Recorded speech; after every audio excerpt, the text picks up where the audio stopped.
ठीक है, तो स्टार्ट करते हैं नेक्स्ट टॉपिक का नाम है ट्रांसक्रिप्शन। ठीक है, इससे पहले हम लोगों ने पढ़ रखा है कि डीएनए जो है वो एक जेनेटिक मटेरियल है, लेकिन वो अपने आप को जो एक्सप्रेस करता है किसी लैंग्वेज में, उस लैंग्वेज को बोलते हैं, या जो एक्सप्रेस करता है उसको बोलते हैं एमआरएनए।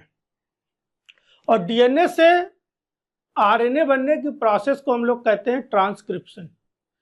बहुत इंपॉर्टेंट बात है, बहुत लोग स्कूलों में भी पढ़ा देते हैं या कहीं भी पढ़ा देते हैं कि डीएनए से एमआरएनए बनने की प्रोसेस को ट्रांसक्रिप्शन कहते हैं। बिल्कुल गलत बात है। डीएनए से आरएनए बनने की प्रोसेस को ट्रांसक्रिप्शन कहते हैं। यहाँ पर एमआरएनए कोई जरूरी नहीं है, वो टीआरएनए भी हो सकता है, वो कोई भी आरएनए हो सकता है, वो एसआई आरएनए हो सकता है, एसएनओ आरएनए हो सकता है, एमआई आरएनए, पीआई आरएनए, बहुत तरह के आरएनए हैं, एलएनसी आरएनए है, बहुत तरह के आरएनए हैं। ठीक है, कोई भी आरएनए बन रहा हो, वो सारे आरएनए बनने की प्रोसेस को हम लोग क्या कहते हैं? ट्रांसक्रिप्शन। तो पहली बात तो हमको पता चल गई कि डीएनए से क्या बनना है, डीएनए से आरएनए बनना है, और इस प्रोसेस को हम लोग कहने वाले हैं ट्रांसक्रिप्शन। ठीक है, पहली बात तो यहाँ पे आरएनए कोई भी तरह का हो सकता है, यहाँ पे कोई भी स्पेसिफिकनेस नहीं है कि वो एमआरएनए ही होगा। इसके बाद बात आती है कि छोटी सी कहानी है, मैंने पहले भी बताया कि डीएनए को हम लोग मान के यहाँ पे चलेंगे। डीएनए एक डॉक्टर है, डॉक्टर डीएनए नाम है, और डॉक्टर ने क्या बनाया है, एक अपना प्रिस्क्रिप्शन दिया है ना, प्रिस्क्रिप्शन दे दिया है कि ये दवाइयाँ खानी, तो जैसी बीमारी वैसी दवा। इसी तरह से जैसी बॉडी को रिक्वायरमेंट है प्रोटीन की, क्योंकि अगला स्टेप हमें पता है, अगला स्टेप जो आने वाला है प्रोटीन है, तो हमारी बॉडी को जैसी रिक्वायरमेंट है प्रोटीन की, वैसी यहां पर एमआरएनए बनेगा, उसी प्रोटीन के रिस्पेक्ट में एमआरएनए बनेगा। ठीक है, जैसे वैसा प्रिस्क्रिप्शन और उसी के अकॉर्डिंग क्या दवा। अब सही है, या मेडिसिन। ठीक है, क्या बताया मैंने? डीएनए से आरएनए, प्रोटीन, और आरएनए से प्रोटीन बनता है, यहाँ पे ट्रांसलेशन की प्रोसेस होती है। ठीक, उसी तरह से डीएनए को डॉक्टर मान के चलेंगे, आरएनए को हम लोग प्रिस्क्रिप्शन मान के चलेंगे, और प्रोटीन को दवा या मेडिसिन मान के चलेंगे। पहली बात तो। दूसरी चीज क्या हो रही है यहाँ पर कि इसके आगे की जो पूरी लंबी सी कहानी है वो भी हम लोग समझेंगे जब हम लोग पढ़ेंगे ट्रांसलेशन, है ना। इसमें बहुत सारे मल्टीपल स्टेप्स है, मेडिकल स्टोर भी आएगा और बहुत सारी चीजें आएंगी। तो पहला स्टेप पर लिखा हुआ है कॉपिंग genetic information from one strand of the DNA into RNA. एक बहुत इंपॉर्टेंट बात लिखी है, वन स्ट्रैंड अलग कलर से दिखाया गया है। इस प्रोसेस को बोलते हैं ट्रांसक्रिप्शन। बताऊंगा। Governs by the principle of complementarity. Complementarity principle के अकॉर्डिंग ये होता है, एक्सेप्ट द एडिनोसिन। एडिनोसिन को छोड़ करके बाकी डीएनए की रीडिंग और आरएनए की रीडिंग एक दूसरे के कॉम्प्लीमेंट्री रहती है। ठीक है, केवल एडिनोसिन के कॉम्प्लीमेंट जो है वो यूरेसिल आता है। एडिनोसिन का कॉम्प्लीमेंट कौन बनता है? यूरेसिल। ठीक है, चलिए अब देख लेते बात को। Unlike the DNA replication in transcription only a segment of DNA and only one of the strand is copied to mRNA. अब चलिए इन सारी बातों को समझते हैं क्या लिखा हुआ है। पहली बात तो मान लेते हैं कि ये डीएनए का डबल स्ट्रैंड था, ऐसे कुछ। ठीक, बोला जा रहा है केवल एक ही स्ट्रैंड में कॉपी होती है। डीएनए रेप्लिकेशन में आपने देखा था, डीएनए रेप्लिकेशन में क्या चल रहा था, यहाँ पे दोनों स्ट्रैंड पे कॉपी बन रही थी, एक इसकी कॉपी अलग बन रही थी, इसकी कॉपी अलग बन रही थी, यही तो हो रहा था। But in case of transcription केवल एक ही स्ट्रैंड पे कॉपी बनती है। अब क्वेश्चन आता है कि सर एक ही स्ट्रैंड पे क्यों बनता है, और अगर दोनों स्ट्रैंड पे बन जाए तो क्या होगा। एक बात तो ये हो गई। दूसरी चीज क्या होता है, जब डीएनए रेप्लिकेशन होता है तो पूरा का पूरा जीनोम कॉपी होता है, पूरा का पूरा डीएनए, जितना बड़ा भी डीएनए है सब पूरा कॉपी होगा। ठीक है, लेकिन जब ट्रांसक्रिप्शन होगा तो केवल एक पार्ट डीएनए का, मान लेते हैं इतना पार्ट केवल ही कॉपी हो रहा है, या जितने पार्ट में या जहां से प्रोटीन की रिक्वायरमेंट, ऐसे समझते हैं। डीएनए का है, डीएनए एक बहुत बड़ा सा सॉन्ग है। अब सही है, एक सुंदर सा गाना है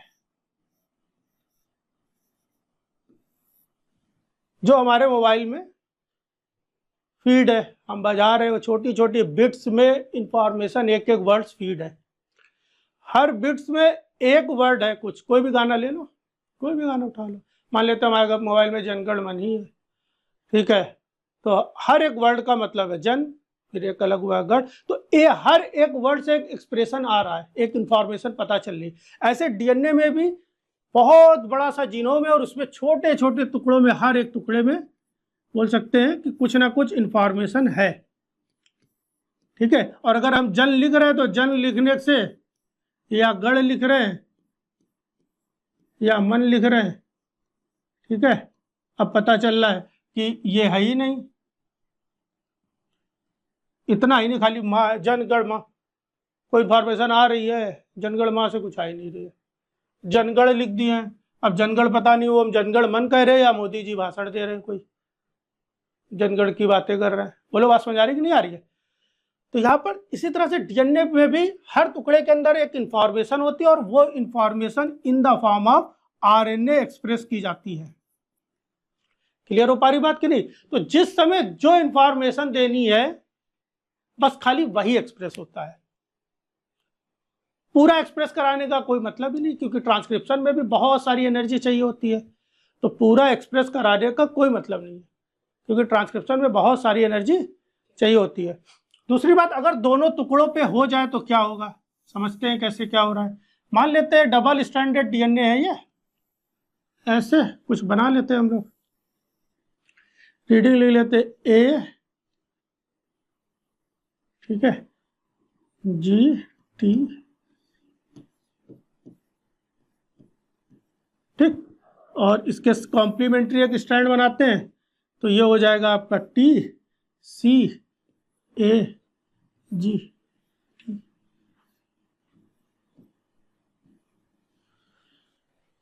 अब अगर यहां पर हम लोग एक काम करते हैं, इसको और नीचे करते हैं, इसका कॉम्प्लीमेंट्री यहां थोड़ा नीचे बना दे रहे हैं, टी सी ए जी।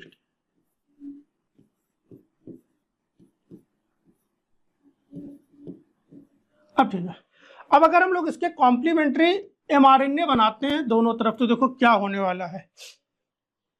इसका कॉम्प्लीमेंट्री जो एमआरएनए बनेगा वो क्या बनेगा, इसका कॉम्प्लीमेंट्री एमआरएनए वो बनेगा ए के सामने यू, है ना, जी के सामने सी, टी के सामने ए जी, ठीक है, you see A ji, you see ए जी। बोलो बात समझ आ रही कि नहीं आ रही है? इसका कॉम्प्लीमेंट्री क्या बनेगा भाई, ठीक है, ध्यान दो, बहुत इंपॉर्टेंट क्वेश्चन है। इसका भी कॉम्प्लीमेंट्री क्या बनेगा, ए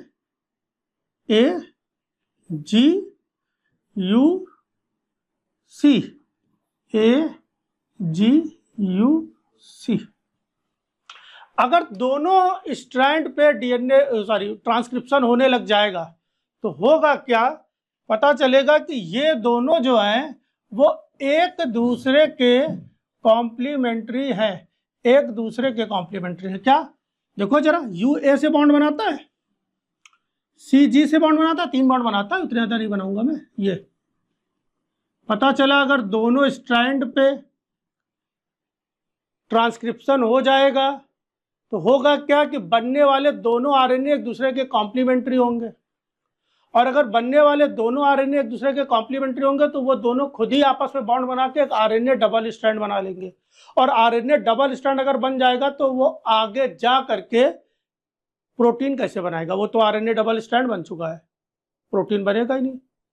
बोलो बात समझ आ रही कि नहीं आ रही? प्रोटीन बनने के लिए आरएनए सिंगल स्ट्रैंड है, ऐसे जाएगा राइबोसोम के पास, इधर से जाकर के एपीए साइड से निकल करके ईपीए साइड से, और प्रोटीन बनाता चला जाएगा। ये कहानी होती है, लेकिन ये तब होता है जब आरएनए सिंगल स्ट्रैंड हो। डबल स्ट्रैंड होगा तो खुद में ही वो double stranded RNA helical form में बन करके और आगे फर्दर एक्सप्रेस होगा ही नहीं। केवल डॉक्टर का पर्चा लाने से थोड़ी नहीं बीमारी ठीक होगी, दवाई भी तो चाहिए, हमारी बॉडी को एंजाइम चाहिए, हमने खाई है प्रोटीन, हमको चाहिए पेप्सिन, पेप्सिन एंजाइम है, एंजाइम बनाने के लिए प्रोटीन होना चाहिए, प्रोटीन बनाने के लिए उसके स्पेसिफिक एमआरएनए होना चाहिए, हमें पेप्सिन चाहिए ना इस समय, बोलो, हमें थ्रोम्बिन प्रोटीन नहीं चाहिए, हमें पेप्सिन चाहिए, है ना। हमें पेप्सिन चाहिए, हमें थ्रोम्बिन नहीं चाहिए, हमें स्ट्रेप्टोकाइनेज नहीं चाहिए, हमें एक स्पेसिफिक प्रोटीन चाहिए। तो जब स्पेसिफिक प्रोटीन चाहिए तो आपका डीएनए का एक स्पेसिफिक टुकड़ा ही एक्सप्रेस होगा, सारा एक्सप्रेस करा के कोई फायदा ही नहीं है, क्योंकि एनर्जी बेवजह कंज्यूम भी होगी और पता चले वो बेवजह वेस्ट ही तो हो जाएगा।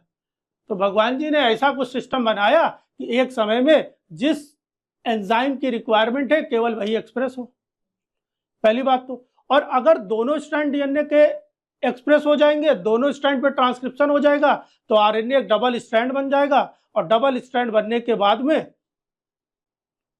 क्या होगा कि वो स्टेबल हेलिकल स्ट्रक्चर बना लेगा, जो फर्दर प्रोटीन फॉर्मेशन में पार्टिसिपेट नहीं करेगा। बोलिए सर कुछ ऐसा हो जाए कि डबल स्ट्रैंड ना बने, तब देखते क्या होता है।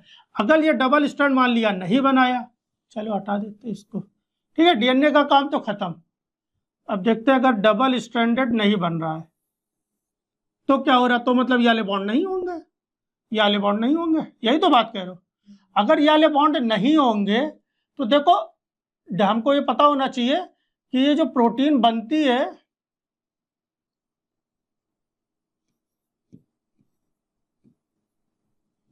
ठीक है, ये जो प्रोटीन बन रही है वो आरएनए पे पाए जाने वाले कोडान्स को रीड करके बनती है। और कोडान्स जो होते हैं वो ट्रिपलेट होता है, हर चीज का कोड होता है। किसी के मोबाइल में 4 डिजिट का कोड है, गूगल पे चला रहे हो तो 4 डिजिट है, फोन पे चला रहे हो तो 6 डिजिट है, या कहीं और कहीं जा रहे हो कोई और साइट पे आपने कहीं रजिस्टर किया, बोला 10 डिजिट का कोड बनाओ, सबका अपना अपना है। एमआरएनए का एक कोड है वो 3 रीडिंग का है, ट्रिपलेट का 3 डिजिट का कोड है, इसलिए बोलते हैं ट्रिपलेट रीडिंग है। अब देखो अगर यहाँ पे ट्रिपलेट बनाएंगे तो ट्रिपलेट बनेगा, ये क्या बनेगा, UCA, यहाँ पे बनेगा GUC, और यहाँ पर मान लेते हैं अगर एक और बनाते हैं तो यहाँ पे मान लेते हैं G होगा तो यहाँ पे आएगा C। बोलो एक ये बनेगा, 3 कोड बनेंगे। बोलो भैया लोग बात समझ आ रही कि नहीं आ रही। अगर ये 5 डैश है तो ये 3 डैश होगा, मान के चलते हैं। अगर ये 3 डैश है तो ये 5 डैश होगा, मान के चलते हैं। बोलो बात समझ आ रही कि नहीं आ रही, ठीक। तो हमने मान लिया कि सर चलिए 5 डैश से ही इंटर होता है, तो 5 डैश से अगर मान लेते UCA सुनने से कोई रीडिंग आपके मन में आई कि ये कोई प्रोटीन बनाया देगा X, या अमाइनो एसिड, प्रोटीन नहीं बोलना चाहिए, अमाइनो एसिड, ये कोई अमाइनो एसिड बनाएगा X, ये दूसरा है तो ये बनाएगा Y, ये तीसरा है तो बनाएगा Z। हमको बताओ ये क्या बनाएगा, 5 डैश से मूव कर रहे हैं, 5 डैश क्या X बना पाएगा, X तो UCA बना रहा है, तो 5 डैश तो X बना नहीं पाएगा, वो तो कुछ और बनाएगा, है ना। पता चलेगा बना देगा वो क्या अलग बन रहा है, पता चला CAG बन रहा है, कुछ L बन रहा है, M बन रहा है, क्या हो रहा है ये। बोला गया कि अगर डबल स्ट्रैंडेड डीएनए पर एक साथ दोनों स्ट्रैंड पर ट्रांसक्रिप्शन होगा तो पहली बात तो एक डबल स्ट्रैंडेड आरएनए बन सकता है, जो कि वेस्टफुल है हमारे लिए, बिल्कुल वेस्ट है। दूसरा, अगर दोनों स्ट्रैंड पे मान लेते हैं आरएनए नहीं बन, डबल स्ट्रैंडेड आरएनए नहीं बना पाया, खाली आरएनए बना और वो एक्सप्रेस भी होने लगा, तो वो एक साथ 2 अलग तरह की प्रोटीन बना देगा। एक साथ 2 अलग तरह की तो प्रोटीन की जरूरत है नहीं, जरूरत तो केवल एक ही प्रोटीन की है। मान लिया अगर हमको पेप्सिन चाहिए तो खाली पेप्सिन ही तो चाहिए, हमें उस समय इंसुलिन नहीं चाहिए ना, केवल पेप्सिन चाहिए। तो पेप्सिन चाहिए तो उसके लिए केवल एक स्पेसिफिक टुकड़ा ही एक्सप्रेस होना चाहिए। एक साथ 2 गाने बजने लग जावे, क्या समझोगे, खूब मन है डांस करने का कि अब आप तो नाचेंगे ही, गाना मतलब प्रोटीन बना ना अभी हम लोगों ने, एक साथ दोनों गाने प्ले कर दे रहे हैं, बताओ नाच पाओगे, है। बस वही है, गाने की बात करी, इस तरह समझ में आ गई बात, है ना। तो यही दिक्कत है यहाँ पर कि एक साथ अगर 2 प्रोटीन, तो क्वेश्चन ये आता है, बड़ा इंपॉर्टेंट बात है, चलिए आप पढ़ते हैं, बात समझ आ जाएगी। Governs by the principle complementarity, complementarity के बेस पे ही तो मैंने सीक्वेंस बता दिया कि डीएनए का ये सीक्वेंस है तो आरएनए का ये सीक्वेंस होगा, केवल एडेनिन के सामने यूरेसिल हो रहा, बाकी सब सेम है। एडेनिन के सामने यूरेसिल हो रहा, बाकी सब सेम है। बोलिए चलो बात समझ में आई।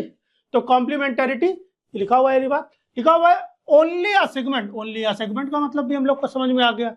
One of the strand is copied to an RNA. अब क्वेश्चन आ रहा है why both the DNA strand are not copied during transcription. NCERT में एज इट इज लिखा हुआ है। ठीक, बता दिया मैंने। अगर दोनों स्ट्रैंड पे होगा तो एक डबल स्ट्रैंडेड आरएनए बन सकता है और एक साथ दो तरह की प्रोटीन बनेंगी। दो तरह की प्रोटीन बनना भी एक तरह, इस प्रोसेस को एक तरह का फ्यूटाइल नेचर देगा। One segment of the DNA would be coding for two different proteins and would form a double stranded RNA. उम्मीद है इतनी बात समझ में आ गई। फिर से आ जाते हैं ट्रांसक्रिप्शन। अब हम लोग बात करेंगे ट्रांसक्रिप्शन यूनिट की कि ट्रांसक्रिप्शन यूनिट है क्या, और एक एक वर्ड का अच्छे से मतलब हम लोगों को पता रहना चाहिए। तो ट्रांसक्रिप्शन यूनिट क्या कहता है? ट्रांसक्रिप्शन यूनिट का मतलब होता है प्रोमोटर, स्ट्रक्चरल जीन और एक टर्मिनेटर। ध्यान रखना है। ट्रांसक्रिप्शन, ऐसे ट्रांसलेशन यूनिट भी आएगा आगे, ठीक है। उस जो एनसीईआरटी में फोटो बनी उसमें थोड़ा सा मैंने और ऐड किया है चीजें, तो ध्यान देना यहाँ पर। प्रोमोटर, स्ट्रक्चरल जीन और टर्मिनेटर। जैसे डीएनए रेप्लिकेशन के समय जब डीएनए रेप्लिकेट हो रहा था तो एक स्पेसिफिक साइट पे ही आकर के डीएनए डिपेंडेंट डीएनए पॉलीमरेज जुड़ रहा था, और उस साइट को हम लोग बोल रहे थे इनिशिएटर साइट या ओरिजिन ऑफ रेप्लिकेशन साइट, ओरी साइट। समझ में आ रही बात की नहीं आ रही? वैसे ही डीएनए से जब आरएनए बनेगा तो वहां पर भी एक स्पेसिफिक साइट होगी जहां पर डीएनए डिपेंडेंट आरएनए पॉलीमरेज आके बाइंड करेगा, और इस स्पेसिफिक साइट को हम लोग बोलते हैं प्रोमोटर साइट। वहां पे क्या बोल रहे थे? Origin of replication. ठीक है। जब दोनों पढ़ा देंगे तो शांत मन से कॉपी किताब बहुत दूर रख के, मोबाइल को साइलेंट करके दूर रख के, और खाली डीएनए रेप्लिकेशन और डीएनए से आरएनए बनने की प्रोसेस, ट्रांसक्रिप्शन में डिफरेंस सोचना, मजा आ जाएगी। ठीक है, चलिए देखते हैं। तो जिस साइड पे डीएनए डिपेंडेंट आरएनए पॉलीमरेज आके बाइंड करता है उस साइट को हम लोग क्या कहते हैं?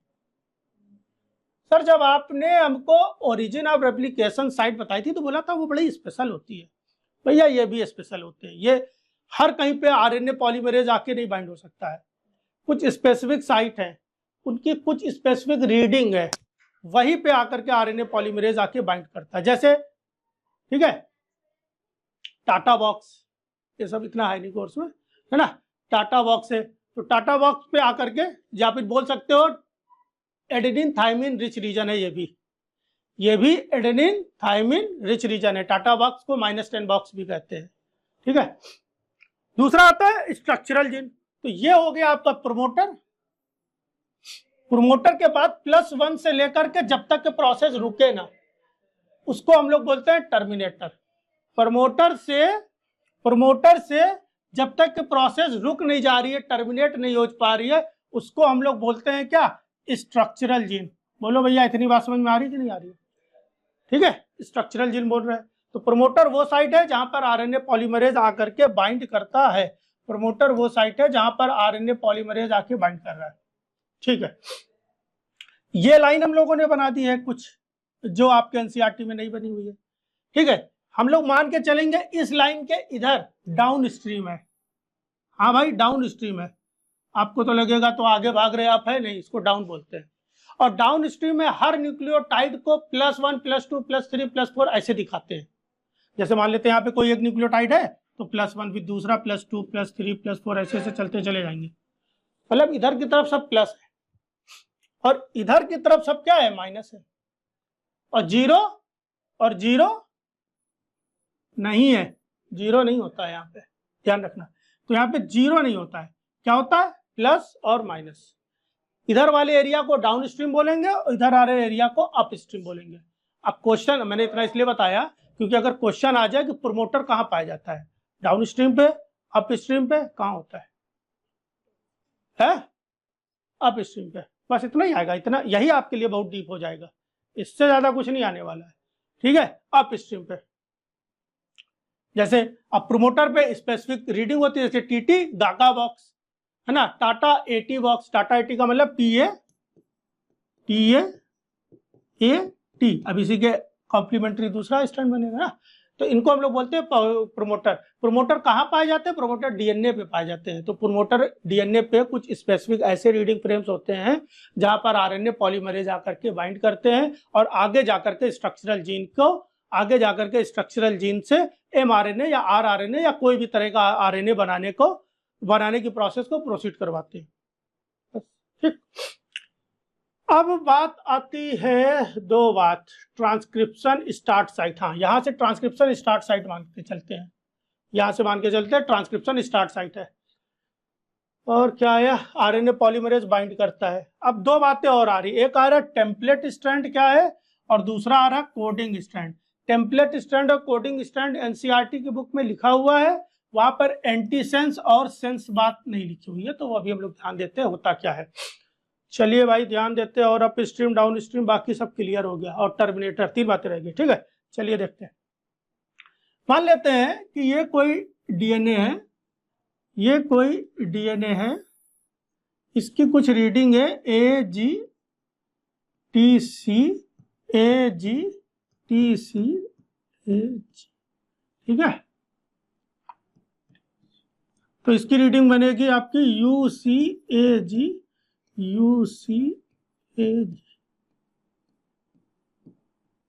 बोलिए, इनसे एमआरएनए बनाते हैं। तो होगा क्या? पहली बात तो ध्यान ये रखना, बच्चे यही सब रखते रहते जीवन भर कि किस डायरेक्शन में कहाँ पे प्रोमोटर होगा।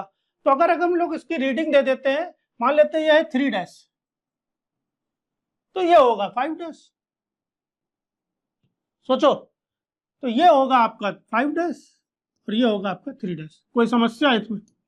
ये डीएनए डबल स्टैंडर्ड है, तब जो हाइड्रोजन बॉन्ड है वो इमेजिनरी है, बने हुए मान के चलते। अब हमको अगर यहाँ पे आरएनए बनाना है तो आरएनए कैसे बन सकता है? हमने बताया कि आरएनए जो बनता है वो एक पॉलीमरेज एंजाइम से बनता है जिसका नाम है आरएनए पॉलीमरेज या डीएनए डिपेंडेंट आरएनए पॉलीमरेज। और मैंने पहले ही सिखा दिया है कि जब भी पॉलीमरेज वर्क करेगा 5' to 3' डायरेक्शन में वर्क करेगा। और अभी पहले ही सीख लिया है कि आरएनए पॉलीमरेज केवल एक ही स्ट्रैंड को कॉपी करता है, उसके कॉम्प्लीमेंट्री स्ट्रैंड बनाता है। एक ही स्ट्रैंड डीएनए के एक ही स्ट्रैंड के कॉम्प्लीमेंट्री आरएनए बनाता है। अब सही है, क्लियर बात? बोलो, तो कहां से शुरू करें? यहां से शुरू करें या यहां से शुरू करें? यहां से शुरू करें या यहां से शुरू करें? तो बोला सर कोई एक से शुरू करवा दो, मतलब कोई एक स्टैंड से शुरू करा दो। तो जो बताओ। हमने कहा कि भाई ऐसा करते हैं, ऊपर वाले स्टैंड से शुरू करा देते हैं। चलिए भाई, करा दिया, ऊपर वाले से स्टार्ट कराने जा रहे हैं। क्लियर? अब ऊपर में भी 2 पॉइंट है, कहां से शुरू करें, उधर से कि इधर से? तो आपको दिमाग लगाना है कि सर जो पॉलीमरेज भागेगा वो 5' to 3' भागेगा, पर एंटी पैरेलल होना चाहिए डीएनए के अपने टेम्पलेट के। तो अगर 5' to 3' भागेगा और अगर इधर से इधर भाग रहा है, दैट इज 5' ये है और 3' ये है। मैं इतना डिस्क्राइब इसलिए बात कर रहा हूं क्योंकि क्वेश्चंस आते हैं, डीएनए का छोटा सा स्ट्रैंड दे देंगे, बोलेंगे इससे बनने वाले आरएनए का सीक्वेंस बताओ, और उसमें 2 सीक्वेंस सेम देंगे लेकिन ओरिएंटेशन अलग करेंगे। एक जगह पे 5' 3' करेंगे, दूसरी जगह 3' 5' करेंगे। बच्चे कंफ्यूज हो जाते हैं, समझ ही नहीं पा रहे क्या बोल रहा है। अगर इधर से इधर भागेगा तो डीएनए स्ट्रैंड बनेगा, 5' इधर बनेगा, 3' इधर। आप बताओ क्या एक दूसरे के एंटी पैरेलल हो पा रहे हैं? तो इधर से इधर भाग ही नहीं सकता है। किधर से किधर भागना होगा? अपोजिट भागना पड़ेगा भैया।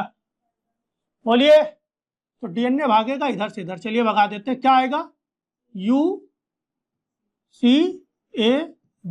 UCAG, UCAG। अरे भाई फोटो मिलाइए जरा इनकी फोटो जो है इनसे मिलाइए।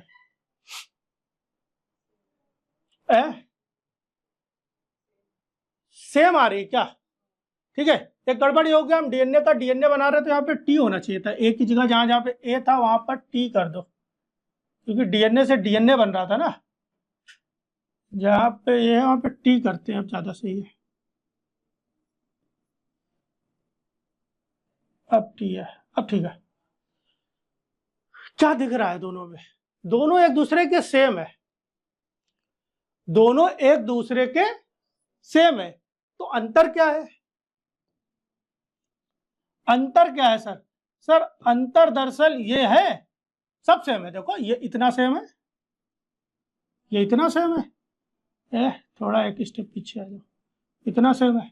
फिर ऐसे ही क्या अंतर आ रहा है? अंतर इस पॉइंट पे खाली आ रहा है, अंतर इस पॉइंट पे आ रहा है और इस पॉइंट पे आ रहा है, बाकी सब सेम नहीं लग रहा है। तो एक बात ध्यान ये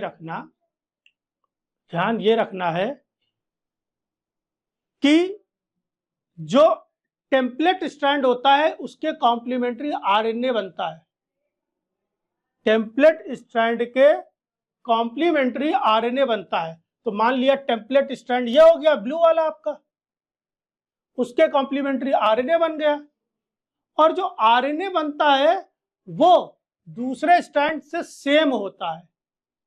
सेम होने के लिए इसको बोलते हैं सेंस स्ट्रैंड, मतलब सेंस स्ट्रैंड जो होता है वो आरएनए से सेम रहता है, सेंस स्ट्रैंड की रीडिंग आरएनए से सेम नहीं बोलना चाहिए, सिमिलर रहता है। केवल एक पॉइंट पे आता है कि आरएनए पे जहां पे यू होता है, सेंस पे वहां पर टी होता है, बाकी सब सेम है, इसलिए इसको सेंस स्ट्रैंड बोला है। बोलो, क्वेश्चन ये भी है ना कि सेंस स्ट्रैंड को सेंस बोला क्यों गया? क्योंकि सेंस स्ट्रैंड की रीडिंग फ्रेम जो है वो आरएनए की रीडिंग फ्रेम से सेम रहता है, except at the position of U in case of sense strand thymine present. बोलो, ठीक है। सेंस स्ट्रैंड का एक नाम कोडिंग स्ट्रैंड भी देते हैं। हालांकि ये कोडिंग स्ट्रैंड का मतलब है जो आरएनए बना है उसका कोड और सेंस स्ट्रैंड का कोड सेम रह रहा है, इसलिए इसको नाम कोडिंग भी दे दिया गया। आरएनए पे जो जो कोड लिखा हुआ है वही कोड सेंस पे भी लिखा हुआ है, केवल यूरेसिल की जगह थायमिन है, बाकी सब सेम है, इसलिए इसको कोडिंग स्ट्रैंड भी बोलते हैं। और आरएनए का जो रीडिंग फ्रेम होता है, आरएनए का जो रीडिंग फ्रेम होता है वो टेम्पलेट स्ट्रैंड के जस्ट कॉम्प्लीमेंट्री होता है, इसलिए उसको एंटीसेंस भी कहते हैं। तो कुल मिला के यहां से एक बात ये समझ में आई कि यहां पर इसको हम लोग बोलेंगे, येलो वाले को क्या बोलेंगे? टेम्पलेट, और टेम्पलेट या एंटीसेंस। बोलो भैया, टेम्पलेट या एंटीसेंस, इसको क्या बोलेंगे? कोडिंग। याद ये रखना, कोडिंग क्यों बोला गया है? क्योंकि इसके कोड और इसको कोड सेम है, केवल यूरेसिल और थायमिन को छोड़ करके, ठीक है। तो अब बात पता चली कि ट्रांसक्रिप्शन यूनिट है क्या। तो ट्रांसक्रिप्शन यूनिट, अब फिर से रिवाइज करते हैं मन में, transcription unit promoter, structural gene और टर्मिनेटर से मिलकर बनती है। जहां पे प्रोमोटर का काम हम लोग समझ चुके हैं, स्ट्रक्चरल जीन का काम समझ चुके हैं, +1 से लेकर के टर्मिनेटर तक। स्ट्रक्चरल जीन ही डायरेक्टली पार्टिसिपेट करता है प्रोटीन बनाने में, ठीक है, और प्रोमोटर पार्टिसिपेट करता है उस प्रोटीन के रिस्पेक्ट में आरएनए पॉलीमरेज को जोड़ने में। और टर्मिनेटर जरूरी है, वो भी टर्मिनेटर क्या बताता है कि कहां पे प्रोसेस रोकनी है। बहुत बड़ी बात है भाई। ऐसे तो सर अगर डीएनए देखा जाए, अगर ऐसे देखा जाए सर, तो मान लेते यहीं पे टर्मिनेटर था, तो क्या टर्मिनेटर के आगे कोई रीडिंग नहीं होगी? कुछ तो होगी। मान के चलते यहीं पे टर्मिनेट होना था, प्रोसेस को रोक देना चाहिए था, ठीक है। ऐसे सोचो, यहीं पे प्रोसेस रोक देनी चाहिए थी, तो क्या उसके आगे कोई रीडिंग नहीं लिखी हुई होगी?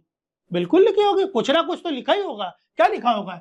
क्या लिखा होगा? ये सॉरी, ये टर्मिनेटर, डीएनए पे मानते हैं ना टर्मिनेटर, मान लेते ये टर्मिनेटर था, तो क्या इसके आगे कोई रीडिंग नहीं होगी? जरूर होगी, AGTC TCCCAGG, कुछ ना कुछ तो लिखा ही होगा भैया। तो ऐसा क्या हुआ कि प्रोसेस यही आगे टर्मिनेट हो गई? आरएनए पॉलीमरेज को किसने रोक दिया कि भाई यही रुकना है तेरे को? सोचने वाली बात है ना। ऐसा क्या हुआ जब डीएनए बहुत बड़ा था? ऐसा क्या हुआ कि यही रुकना था? जब रोड सीधे सीधे चली जा रही थी, तो ऐसा क्या हुआ तुम सामने ना के स्कूटी खड़ी करी? ये पहचान गई। ये क्या पहचानी कि ये सामने बिल्डिंग दिख रही है, ऐसा ये दिख रहा है, उस साइट को इन्होंने पहचाना और यहीं आके रुक गई। बोलो, बात समझ आ रही कि नहीं आ रही है? तो उस साइट को हम लोग बोलेंगे रट साइट। अभी आगे जानेंगे, अभी बहुत तेज भाग गए। आपके पेट में उछलती हुई तितलियों को शांत करने के लिए बोल दिया रट साइट, ठीक है। आगे भी जानेंगे क्या होता है रट साइट। चलिए, ये देखिए लाइन लिखी हुई है, इस लाइन को मैंने हाईलाइट भी किया एनसीईआरटी का। ये लाइन आप जब भी जीवन में पढ़ोगे, बगैर पढ़े तो कुछ नहीं समझ पाओगे। ये वही लाइन है जहां से बुक बंद करने का मन करता है, ठीक है। लिखा हुआ है the promoter is said to be located towards the 5 prime end of the structural gene. Structural gene के 5 प्राइम एंड। कह रहे सर स्ट्रक्चरल जीन तो ये पूरा टुकड़ा है, इसका 5 प्राइम एंड वो माने कि ये माने, तो बोल तो रहा है मानो क्या मानो, the reference is made with respect to the polarity of coding strand. Coding strand की पोलैरिटी क्या है? कोडिंग स्ट्रैंड की पोलैरिटी 3' 5'। तो 5' वाला जो कोडिंग स्ट्रैंड है वही मानेंगे जीन का पोलैरिटी है। इन्होंने बोला है ऐसा, वो भी मान सकते थे 5', लेकिन तब बोलते रेफरेंस किसको लेकर चलते हैं? टेम्पलेट स्ट्रैंड को। अब ये लाइन समझ में आने लग गई। अगली लाइन देखो क्या लिखा हुआ है, by switching its position with terminator the definition of coding and template strand could be reversed।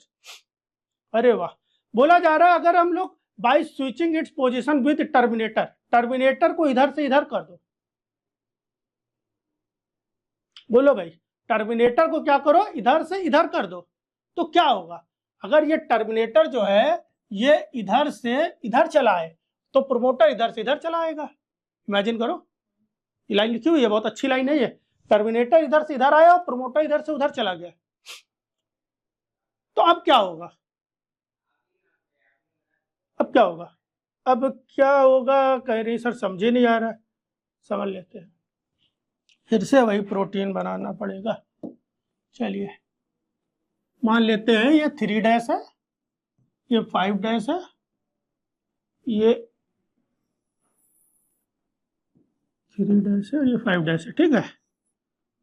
यहां पर कोई प्रोमोटर साइट है और यहां पर कोई एक टर्मिनेटर साइट है, ठीक। हमने क्या किया, यहां पर कोई रीडिंग लिखी हुई है AGTC, AGTC, AG बस, ठीक। तो यहां पे बना आपका TCAG।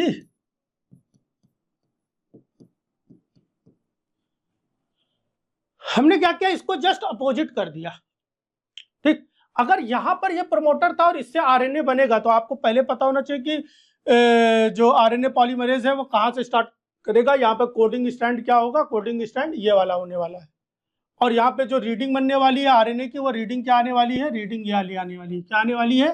UCAG, UCAG, UC, यही आने वाली है। हमने क्या किया, इस प्रमोटर को उठा के, ये जो प्रमोटर था, ये सॉरी टर्मिनेटर था और ये मोटर था। बोलो भाई, अब इंपॉर्टेंट बात आ रही है, यहां तक तो सीख ही चुके थे। लिखा हुआ है कि इसको स्विच कर देते हैं। अब इसको टर्मिनेटर ना कह करके, इसको टर्मिनेटर ना मान करके, अब इसको हम लोग मान के चलते हैं ये टर्मिनेटर नहीं है, अब ये हो गया प्रमोटर। बोलो भैया, और ये प्रमोटर नहीं है, अब ये हो गया टर्मिनेटर, ठीक। तो अब क्या होगा? अब क्या होगा? अब प्रमोटर पे आके, पहले प्रमोटर यह था तो यहाँ पे आरएनए पॉलीमरेज यहां बाइंड करता था, अब प्रमोटर पे आके यहां बाइंड करेगा, यहां बाइंड करेगा तो यहां कहां से स्टार्ट करेगा? यहां बाइंड करेगा तो इधर से स्टार्ट करे या इधर से स्टार्ट करे? इतना तो सीख ही गई हो, ऊपर से स्टार्ट करे या नीचे से? क्योंकि प्रमोटर पे आरएनए पॉलीमरेज बाइंड करेगा और भागेगा, कहां से कहां भागता है? 5' to 3', कहां से कहां भागेगा? 5' to 3', यही तो भागने की डायरेक्शन है। अगर 5' to 3' भागेगा तो ये भागेगा, 5' to 3' भागेगा तो ये भागेगा। अगर भैया ये भागेगा तो ये एक दूसरे के एंटी पैरेलल है नहीं, तो इधर भाग नहीं सकता है। भाग कहां सकता है? इधर भागेगा, यही तो बोल रहा है। अरे भैया एनसीईआरटी पूरा खजाना है, कोई समझाए तो ये आप समझ तो पाओ। तो भागेगा भाई ये भागेगा ना। और अगर यहाँ पे भागेगा तो अब ये टेम्पलेट स्टैंड नहीं हो गया, ये कोडिंग स्टैंड नहीं हो गया, तो जस्ट रिवर्स नहीं होगा ये बातें। जो टेम्पलेट था वो कोडिंग हो गया, जो कोडिंग था वो टेम्पलेट हो गया। बोलो बच्चा लोग, बात समझ आई? वही तो लिखा हुआ है, अब पढ़ो ये बात। बोल तो रहा हूं, ये वो लाइन है जहां पर एनसीईआरटी बंद कर दी जाती है। By switching its position with terminator. हाँ,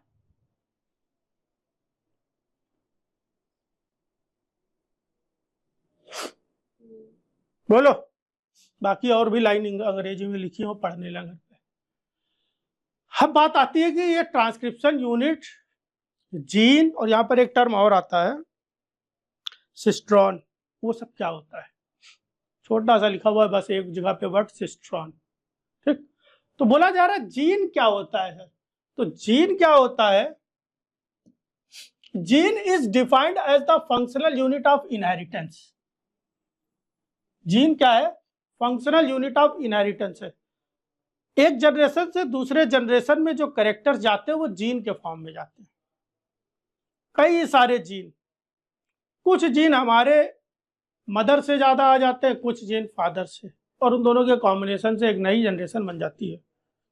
तो जो जीन ट्रांसफर हो रहे हैं, इनहेरिट हो रहे हैं, या इंफॉर्मेशन जो इनहेरिट हो रही है वो in the form of gene हो रही है।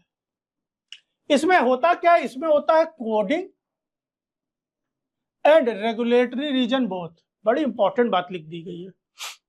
इन जीन में कोडिंग रीजन भी होती है, कोडिंग रीजन जो प्रोटीन बनाती है डायरेक्ट, और दूसरी बात एनसीईआरटी में लिखी है कि इसमें रेगुलेटरी रीजन्स भी होते हैं।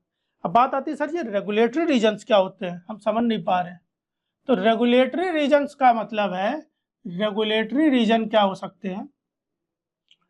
ये कोई एक ऑपरेटर रीजन हो सकता है। सर समझ नहीं आ रहा ये ऑपरेटर क्या हो सकता है? कोई बात नहीं, टर्मिनेटर हो सकता है। टर्मिनेटर तो समझे हो, अभी बताया टर्मिनेटर। ये प्रमोटर हो सकता है, ये साइलेंसर हो सकता है, ये इनहैंसर हो सकता है।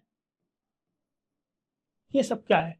ये वो रीजन है जो ये बतलाते हैं कि जीन एक्सप्रेस होगा कि नहीं होगा, या होगा तो ज्यादा एक्सप्रेस होगा या कम एक्सप्रेस होगा। बोलते तुम्हारे अंदर ये ज्यादा प्रोटीन बन रही है, मेरे अंदर नहीं बन पा रही है। ये क्या, दोनों में जीन है। तुम्हारे अंदर ज्यादा मिलेनिन बन रहा है, तुम्हारा स्किन का कलर डार्क है, मेरे अंदर कम मिलेनिन बन रहा है। कि एग्जांपल दे रहा है, तुम काले हो, तुम्हारे अंदर मिलेनिन का कलर ज्यादा बनता है, मिलेनिन ज्यादा बनता है, मेरे में कम बनता है। तो हो सकता है कि उनके अंदर मिलेनिन बनाने वाला जीन दोनों अलग बनता मेरे में भी है। मैं जो हूं, मैं गोरा थोड़ी नहीं कहला जाऊंगा। गोरा का मतलब, या अगर मैं बिल्कुल बन ही ना रहा होता मिलेनिन तो मैं वाइट होता, अल्बिनो टाइप वाला। तो ऐसा तो है नहीं, कुछ तो मिलेनिन बन रहा, कुछ तो दाल में काला हो रहा है। जो काला हो रहा है उसका मिलेनिन बन रहा होगा। तो अगर मिलेनिन बन रहा है तो हमारे में ज्यादा, तुम्हारे में कम क्यों बन रहा है? हालांकि वहां पर पॉलीजेनिक इनहेरिटेंस है, लेकिन समझाने के लिए बता रहा हूं कि हो सकता है कि हमारे में कोई ऐसी प्रोटीन बनती हो, या जो ज्यादा काला है उसके अंदर ऐसी प्रोटीन बनती हो जो मिलेनिन बनाने के लिए प्रमोट कराता हो, इनहेंसर हो, और हमारे में जो इनहेंसर हो वो प्रॉपरली वर्क ना कर पा रहा हो। ये भी हो सकता है। तो यहाँ पर खेल काहे का चल रहा है? इनहेंसर का। ऐसे साइलेंसर हो सकते हैं। कोई एक जीन है वो कैंसर कॉज करता है, साइंटिस्ट लगे हुए रिसर्चर पे, रिसर्च करने पे कि किसी तरह से इस जीन को साइलेंट करे, साइलेंसर प्रोटीन बना दे जो साइलेंसिंग सीक्वेंस पे आकर के बाइट करके रोक दे। और थोड़ा बहुत तो अभी पढ़ेंगे ऑपरेटर वगैरह, अभी हम लोग लैक ऑपरेंड में पढ़ेंगे। इतना सब कुछ तो नहीं है, बट बहुत सारी चीजें भी पढ़ेंगे कि किस समय प्रोटीन ज्यादा सिंथेसिस हो सकती है या कम हो सकती है। ये सब क्या हो रहा है? रेगुलेट हो रहा है ना। पंखा तेज कर दो, धीमा कर दो, कैसे कर रहे हो? रेगुलेटर से। वैसे यहाँ पर भी रेगुलेटरी सीक्वेंस है। नाम याद आ गया कि प्रोटीन सिंथेसिस की रेट को बढ़ाना है, घटाना, उसके लिए क्या होने चाहिए? Regulatory sequences. These are the sequences responsible to regulate the rate of RNA synthesis from the DNA, है ना। ये बतलाते हैं। एक टर्म और आता है सिस्ट्रॉन। ये सिस्ट्रॉन क्या होता है? जीन और सिस्ट्रॉन में बच्चे बड़ा कंफ्यूज रहते हैं। सिस्ट्रॉन भी फंक्शनल सेगमेंट ऑफ डीएनए है, जैसे कि जीन है। जैसे कि जीन है वैसे ही सिस्ट्रॉन है, लेकिन और ये भी एक पॉलीपेप्टाइड चेन बनाएगा, ये भी फंक्शनल आरएनए बनाएगा जैसे जीन बना रहा है। दोनों चीज सेम है, लेकिन यहां पर कभी भी, ठीक है, यहां पर कभी भी प्रमोटर और टर्मिनेटर की बात नहीं करेंगे। मतलब ये पता चला कि सिस्ट्रॉन का एक एग्जांपल दिया गया, जैसे कि human insulin coding reason without promoter and terminator. Gene की बात करेंगे तो वहां पे प्रमोटर और टर्मिनेटर दोनों आ जाएंगे। बोलो, जीन में प्रोमोटर और टर्मिनेटर दोनों आएंगे, बहुत माइनर सा अंतर है। और सिस्ट्रॉन में प्रोमोटर और टर्मिनेटर की बात नहीं करेंगे। बोलेगा जीन और सिस्ट्रॉन में अंतर बताओ, तो बोलोगे जीन के केस में प्रोमोटर और टर्मिनेटर दोनों की बात होगी, जबकि सिस्ट्रॉन के केस में केवल और केवल किसकी बात होगी? स्ट्रक्चरल जीन की बात होगी, जो प्रोटीन कोड कर रहा हो बस। ठीक, अभी एक एग्जांपल देके और समझाएंगे। अब मान लेते हैं कि कोई एक जीन है, ऐसे, इसका एक अपना प्रोमोटर है और इसका एक अपना टर्मिनेटर है, ठीक है, और बीच में जो है वो स्ट्रक्चरल जीन है। बीच में क्या है? एक स्ट्रक्चरल जीन है, और ये पूरा स्ट्रक्चर क्या कहलाया जाएगा? जीन कहलाया जाएगा। बीच में क्या है? स्ट्रक्चरल जीन है। लेकिन प्रोकैरियोट के केस में क्या होता है? यूकैरियोट में ये स्ट्रक्चरल जीन एक प्रोटीन बनाता है। पहले समझो, यूकैरियोट के केस में ये स्ट्रक्चरल जीन क्या करता है? प्रोटीन बनाता है। अब बात आती है प्रोकैरियोट के केस में, सर क्या होता है? प्रोकैरियोट में कहानी दूसरी चल रही है। प्रोकैरियोट में इसके रिस्पेक्ट में क्या चल रहा होता है? यहां पर एक टुकड़ा छोटा सा रहेगा, वो एक प्रोटीन बना देगा, फिर एक छोटा सा टुकड़ा आएगा, फिर वो दूसरी प्रोटीन बनाएगा, फिर एक छोटा सा टुकड़ा आएगा, वो तीसरी प्रोटीन बना देगा। ठीक है, इस तरह से कहानी चल रही है। तो प्रोकैरियोट में विद इन स्ट्रक्चरल जीन कई सारी प्रोटीन्स बन जाती है, और जिसमें हर एक टुकड़े को हम लोग क्या बोल देते हैं? सिस्ट्रॉन। क्या बोल दिया?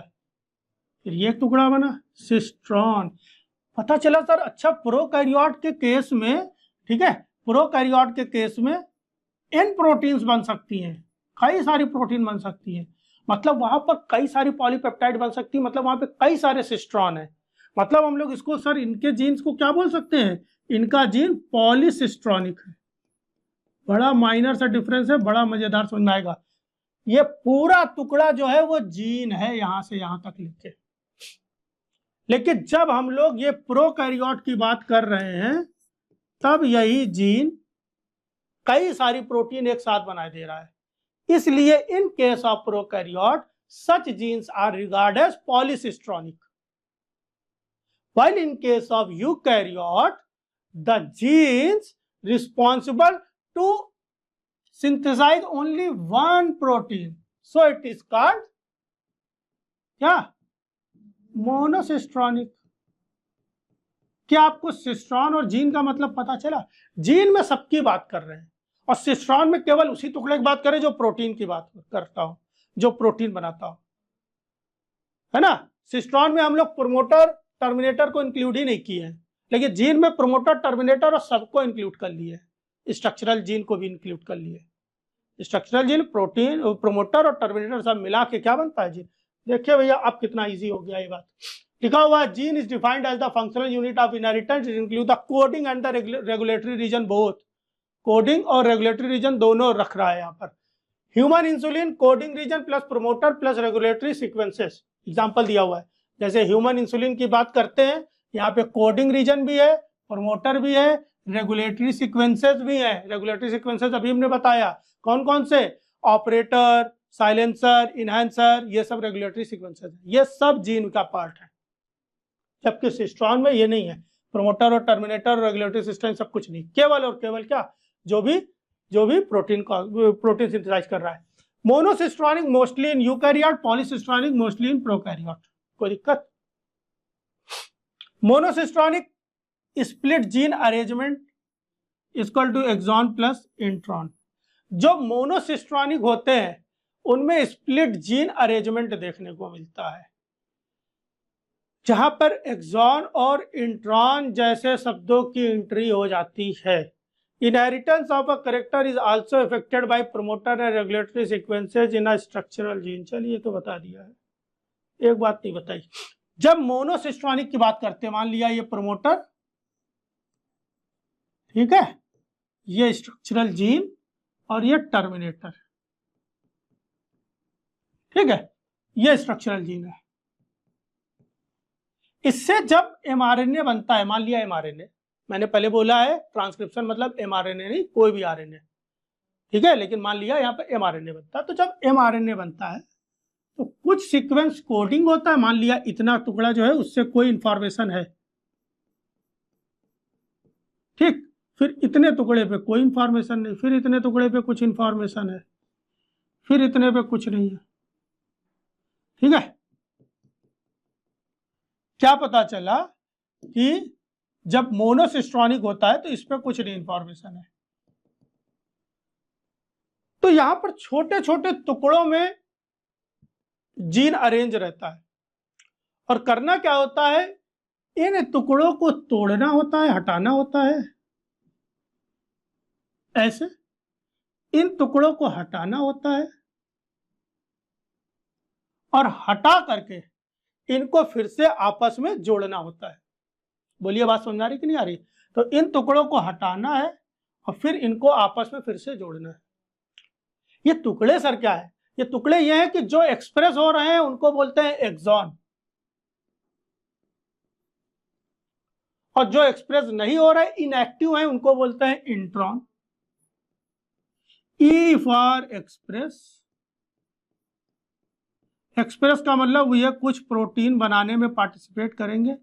आई फॉर इनएक्टिव, ऐसा बुक में कहीं नहीं दिया गया है, ये मैंने याद रखने का जुगाड़ बताया है कि इंट्रॉन जो होते हैं वो नॉन कोडिंग होते हैं, एक्सॉन जो होते हैं वो कोडिंग सीक्वेंसेस होते हैं, वो कुछ प्रोटीन को कोड करते हैं। लेकिन जब सब मिल जाएगा तभी एक प्रोटीन बनती है। जब सारे इंट्रॉन मिल जाएंगे, सॉरी एक्सॉन्स, तभी एक प्रोटीन कोड होती है। सारे एक्सॉन मिल जाएंगे तभी एक प्रोटीन कोड होगी। मान लेते हैं ये एक्सॉन नंबर 1 है, 2 है, 3, जब 1 2 3 मिल जाएगा तब जाकर के प्रोटीन कोड होगी। तो उसके लिए करना क्या होगा सर? सर उसके लिए ऐसा करते हैं, इंट्रॉन बीच बीच के जो लगे हुए उनको हटा देते हैं। उसके लिए क्या करें, इंट्रॉन हटा के सारे एक्सॉन्स आपस में जोड़ दो, एक mRNA बन जाए, ठीक है। अच्छा, इस तरह के ये mRNA है भैया, हम बोल सकते हैं सर ये mRNA जो है इसमें इंट्रॉन एक्सॉन दोनों टाइप के मिले हुए हैं, इसको हम लोग क्या, क्यों ना हम लोग इसको हेट्रोजीनस mRNA बोल दें।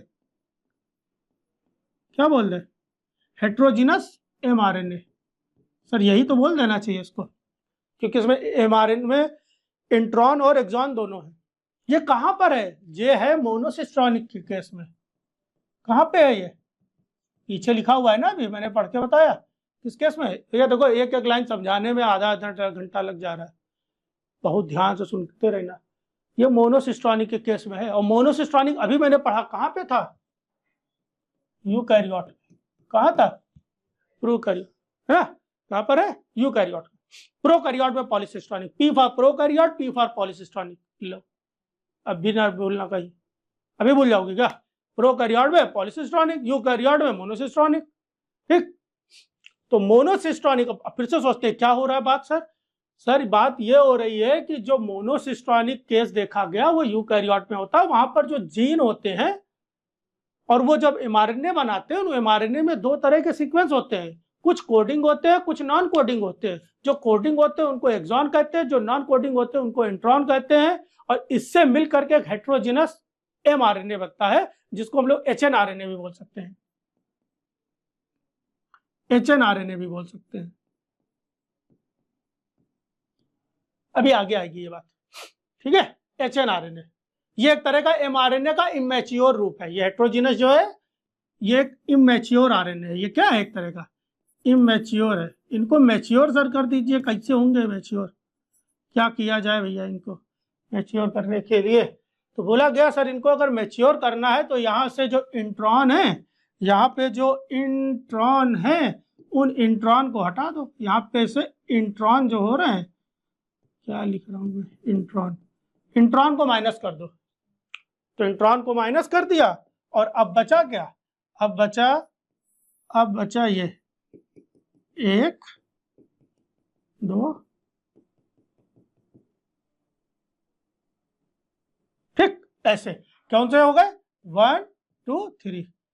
अच्छा सर अब इसको हम लोग क्या बोला? इसको बोला हमने mRNA। अब ये मैच्योर mRNA हो गया। जो एक तरह का मैच्योर है, अब ये डायरेक्ट जाकर के प्रोटीन सिंथेसिस करा देगा। तो सर इस प्रोसेस को क्या बोला गया? इस प्रोसेस को बोला गया स्प्लाइसिंग। क्या बोला गया? नाम सुना कभी? स्प्लाइसिंग, इसको बोलते हैं स्प्लाइसिंग।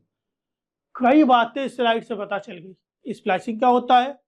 इंट्रॉन को हटा के एक्सॉन को जोड़ करके एचएनआरएनए को मैच्योर एमआरएनए में चेंज करने की प्रोसेस को स्प्लाइसिंग कहते हैं। कहाँ पे होता है ये मोनोसिस्ट्रॉनिक जीन में होता है। यहाँ पर अगर देखा जाए तो यहाँ पर intron exon intron exon intron exon पाए जा रहे हो। यहाँ पर जो एमआरएनए वो स्प्लिटेड है, एमआरएनए ये है पूरा, लेकिन ये बीच बीच में इंट्रॉन रखे हुए था इस केस में, इसलिए हम लोग इसको बोला स्प्लिट आरएनए या स्प्लिटेड आरएनए। क्या बोला? ठीक, कई बातें समझ में आ रही हैं यहाँ पे। ठीक है, इसको चाहे पॉज किया तुम लोग तो लाइव है ना, ध्यान से देख लो। कई चीजें लिखी हुई हैं। हम देखो, हम मार्क करते जा रहे हैं, आप खाली मन में सोचो इसका क्या मतलब हुआ, तब मजा आएगा। हमारा ये कोई इरादा नहीं कि हम खूब ढेर सारा पढ़ा दें, और हम चाह रहे हम एक ही चैप्टर पढ़ा दें फिर हम चले जाए, कोई बात नहीं, बोल दे भैया आप नहीं आ पाएंगे बाय। अभी क्वेश्चन तो लास्ट में होता है ना, लिख लो अभी पे। लेकिन वो चैप्टर एक ऐसा तैयार होना चाहिए कि मजा आ जाए जीवन भर, कि हाँ ये चैप्टर तो मेरा तैयार है। समझ आ रही बात कि नहीं आ रही? इसका मतलब समझ में आ रहा है?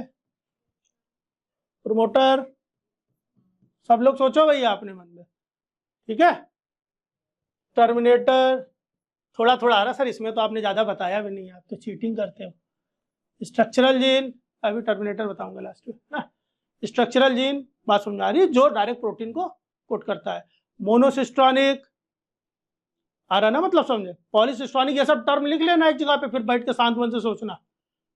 खाली होना तब सोचना। मॉलिक्यूलर बायोलॉजी खाली पढ़ने से नहीं आती, सोचने से बहुत आती है। 2 घंटा अगर आप पढ़ लियो तो 15 मिनट आपने सोच लिया तो वो 2 घंटे से ज्यादा हो जाएगा, मजा आ जाएगी उसको।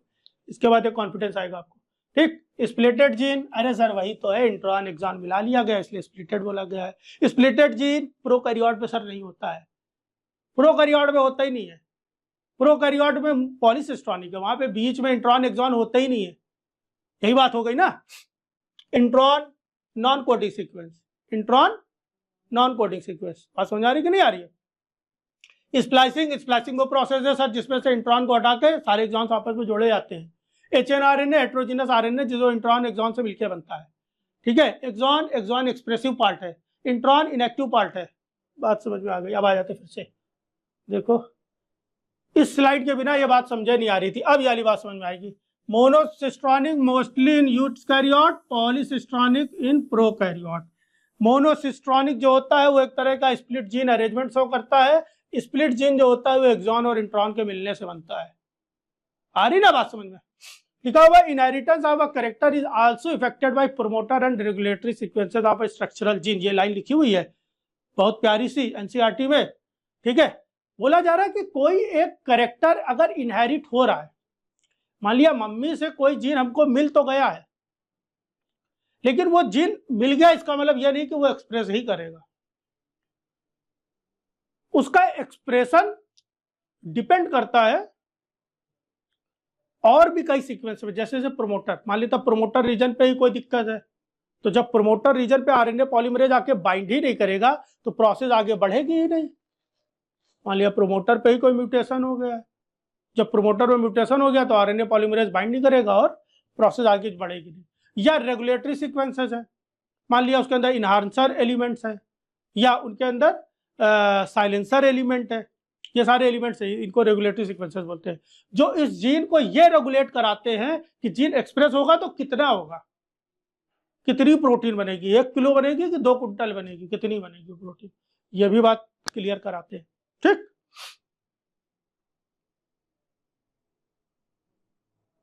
ठीक, चलिए यहीं पे रोकते हैं। अब क्वेश्चन पूछो, क्या पूछो? खत्म? क्वेश्चन खत्म हो गया? मुझे पता है ना कहाँ पे दिक्कत होगी। ठीक है, तो उम्मीद है इतनी बात आपको समझ में आ गई होगी। ठीक है, मजा आ रहा है कि नहीं आ रहा है? मजा आ रहा है? मजा आ रहा है? कल वाला मजा पाई नहीं तो क्या किया जाए, कल घर में ही रहेगी। अब डीएनए रेप्लिकेशन, हाँ वीडियो मिल जाएगी, तो सोच रही वीडियो तो मिल ही जाएगी, वहाँ तो बता ही देगा, वहाँ पढ़ लेंगे। ठीक है भाई, चलिए आगे बढ़ते हैं। Types of RNA and the process of transcription. Types of RNA, process of transcription. Transcription की जब प्रोसेस हो रही थी तो वहां पर हम लोगों ने पढ़ लिया प्रोमोटर क्या होते हैं, टर्मिनेटर क्या होता है, स्ट्रक्चरल जीन क्या होता है, मोनोसिस्टोनिक क्या होता है, पॉलीसिस्टोनिक क्या होता है, जीन क्या होता है, इन सब चीजों के बारे में हम लोग ने पढ़ लिया था। अब हम लोग ट्रांसक्रिप्शन कराने जा रहे हैं, डीएनए से एमआरएनए बनाने जा रहे हैं। तो डीएनए से एमआरएनए जब बनाना है तो उसमें सबसे ज्यादा जरूरी चीज जो है वो है डीएनए डिपेंडेंट आरएनए पॉलीमरेज की। इसकी जरूरत है डीएनए डिपेंडेंट आरएनए पॉलीमरेज की। ये करता क्या है, यहां पर डीएनए डिपेंडेंट आरएनए पॉलीमरेज ये करता क्या है, डीएनए से आरएनए बनाता है। तो ये जो आरएनए बनाता है, तो सर आप आरएनए तो कई तरह के होते हैं, वो टीआरएनए भी होता है, वो आरआरएनए भी होता है। सर आरआरएनए भी तो बहुत तरह का होता है, वो 5S भी हो सकता है, वो 5.8S भी हो सकता है, वो 18S भी हो सकता है, वो 16S भी हो सकता है, वो 23S भी हो सकता है, वो 28S भी हो सकता है। सब अभी आगे है टेबल में। मतलब आरआरएनए भी कई तरह के होते हैं। इसके अलावा भी सर LNC आरएनए होता है, long non coding RNA, SI RNA हो सकता है, small interfering RNA, PI RNA होता है जो पीवी प्रोटीन को कोड करता है। बहुत तरह के आरएनए होते हैं। तो जब सर बहुत तरह के आरएनए होते हैं तो क्या आरएनए पॉलीमरेज कोई एक ही होता है जो सारे आरएनए कर देता है? तो हमने बोला नहीं, आरएनए पॉलीमरेज भी अलग अलग होते हैं। ठीक है, तो पहले आरएनए कितने तरह के होते हैं, और वो 3 ही तरह के आप लोग के कोर्स में दिया गया, वो पहले ध्यान देते हैं। पहला होता है एमआरएनए। एमआरएनए का मतलब डॉक्टर का पर्चा, जिसपे लिखा है प्रिस्क्रिप्शन, जो बताएगा कि प्रोटीन कौन सी बनेगी। प्रिस्क्रिप्शन बताएगा कि दवा कौन सी लेनी है, बनेगी नहीं, लेनी है। थोड़ा कोऑर्डिनेट करो बातों को, है ना। दवा कौन सी लेनी है, एमआरएनए। टीआरएनए कौन है भैया? हमको लग रहा है वो घड़ी आ गई है जब वो दवा वाली दुकान चलना पड़ेगा। चलिए, मैंने क्या बोला, डीएनए मतलब डॉक्टर। ठीक है, सारे आरएनए को याद रखने की बड़ी जादुई टेक्निक है, ध्यान रखना। एमआरएनए मतलब प्रिस्क्रिप्शन। आप गए डॉक्टर के पास, डॉक्टर साहब हमको ये तकल्लुफ हो गई है, हम कैसे सही हो। डॉक्टर ने उसके रिस्पेक्ट में एक प्रिस्क्रिप्शन लिख दिया। प्रिस्क्रिप्शन में बहुत सारे ऐसे ऐसे कुछ लिखा हुआ था, आप पढ़ भी नहीं पा रहे हो, और ऐसे कुछ कर दिए, पढ़ ही नहीं पा रहे हो। क्या है, कोड है। वो कोड को आप पढ़ भी नहीं पाओगे। वो कोड को कौन पढ़ेगा? कोड को पढ़ेगा मेडिकल स्टोर वाला। कौन? मेडिकल स्टोर वाला।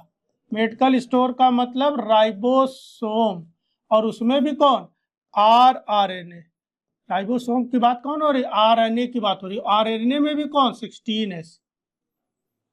आरआरएनए भी सर बहुत तरह के होते हैं ना, उसमें से कौन आरएनए, कौन आरआरएनए? 16S। ये कौन है? ये हो गए आपके मेडिकल स्टोर में बैठे हुए मैनेजर। एक मैनेजर होता है ना, उन्हीं को तो आप पर्चा दोगे जाके। फिर मैनेजर बोलेंगे छोटू को, किसको?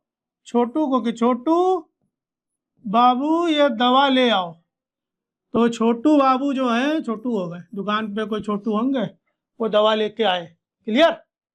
फिर छोटू लेके गए, पर्चा इसे हाथ में पकड़े पकड़े, या दवा पढ़ के चले गए। वहां पर कहाँ चले गए?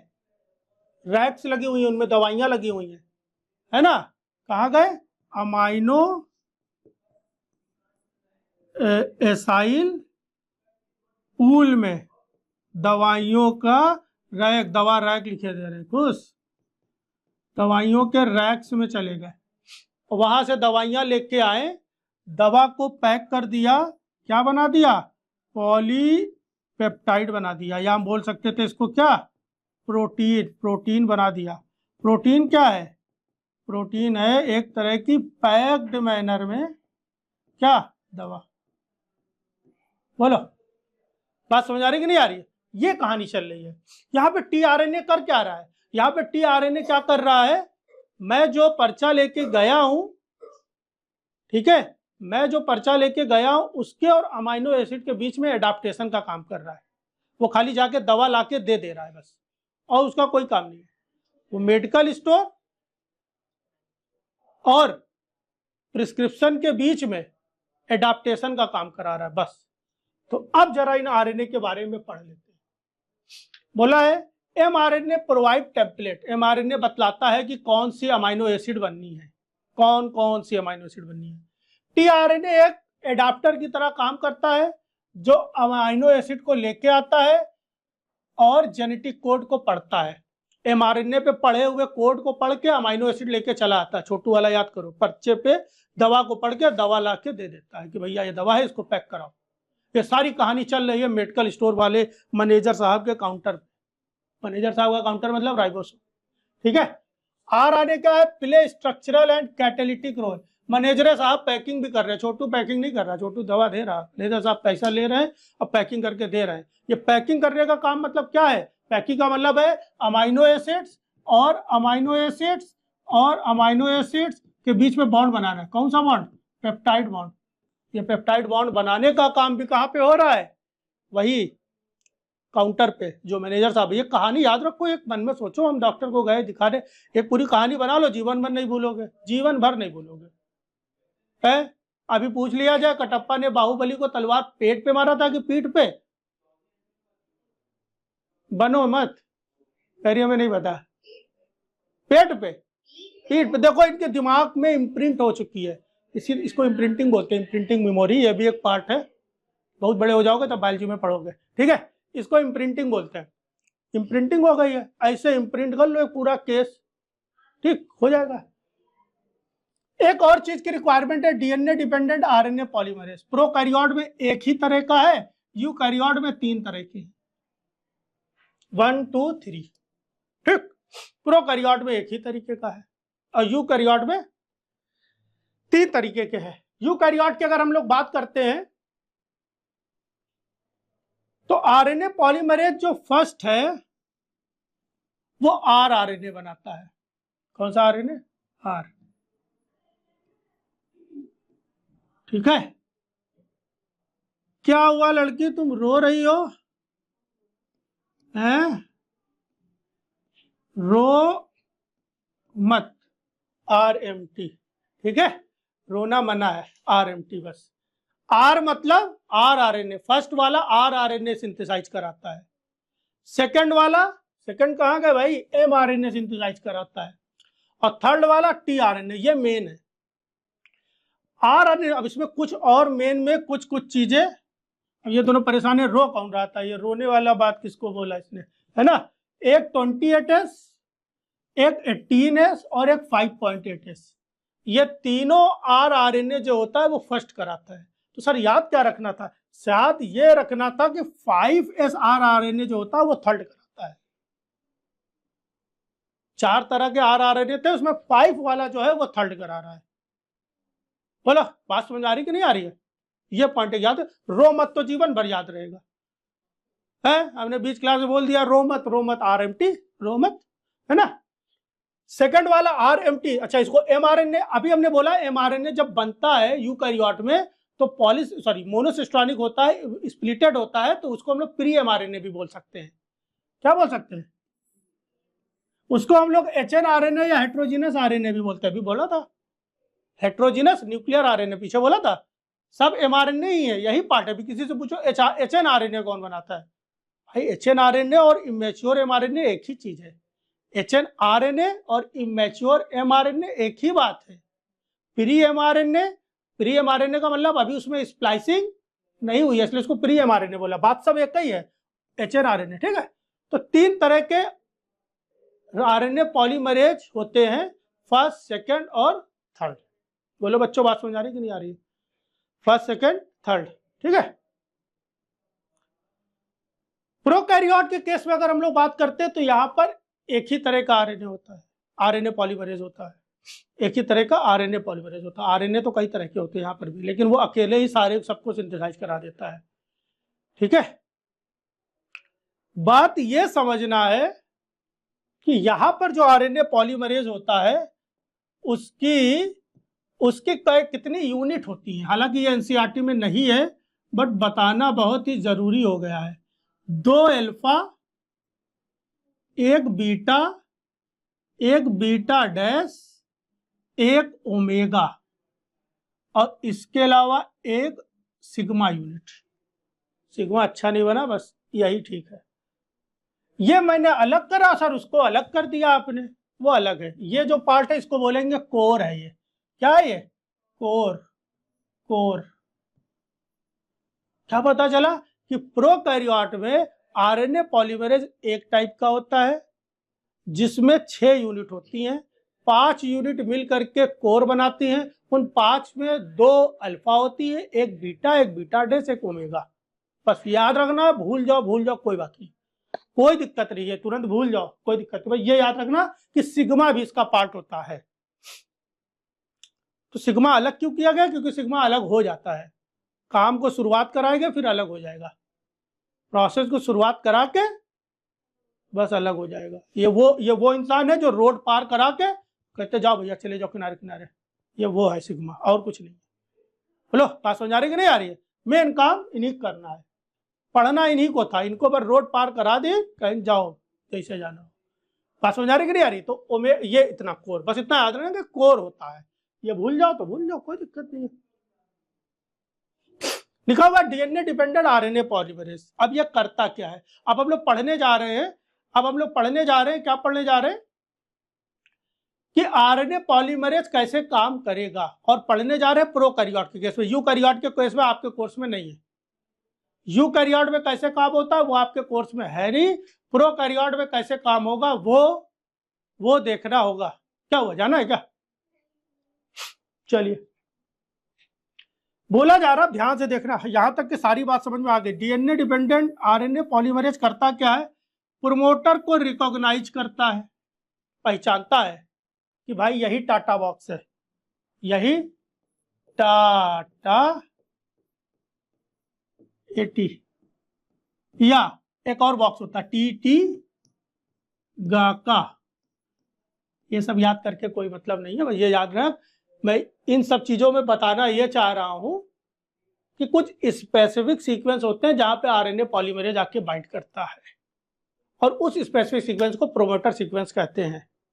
तो पहली बात तो यह है कि उसको पहचानो कि कौन है। जैसे डीएनए रेप्लिकेशन में पहचानने का काम इनिशिएटर प्रोटीन का था। किसका था? इनिशिएटर प्रोटीन का था। हेलिकेज का काम नहीं था, इनिशिएटर प्रोटीन का था कि यहीं से तो रेप्लिकेशन बबल बनाना है। वैसे यहां पर किसका काम है? डीएनए डिपेंडेंट आरएनए पॉलीमरेज का। और राज की बात बताएं, उसमें भी किसका काम है? सिग्मा का काम है। सिग्मा पहचानता है। उन 5-6 यूनिट्स में कौन पहचानता है? सिग्मा पहचानता है कि भाई यहीं पे तो आना है ना, रिकॉग्नाइज करना, फिर उससे बाइंड करना। फिर क्या करता है? इसके अलावा क्या करता है? डीएनए की अनवाइंडिंग करता है। अरे सर ये तो खुद ही कर दे रहा है अनवाइंडिंग। डीएनए रेप्लिकेशन में तो अनवाइंडिंग के लिए हेलिकेज था, और यहाँ पे हेलिकेज नहीं है, ये खुद कर दे रहा है। ये तो बड़ा अच्छा है भाई। एक अंतर आ गया सर डीएनए रेप्लिकेशन और इसके केस में, कि डीएनए रेप्लिकेशन में अनवाइंडिंग के लिए हेलिकेज चाहिए, यहाँ पर आरएनए पॉलीमरेज के पास इंट्रिंसिक एक्टिविटी है, उसके पास पहले से एक्टिविटी है कि वो हेलिकेज की तरह काम कर सकता है। बोलो बात समझ आ रही कि नहीं आ रही है? टू फॉर्म रेप्लिकेशन या सॉरी ट्रांसक्रिप्शन बबल।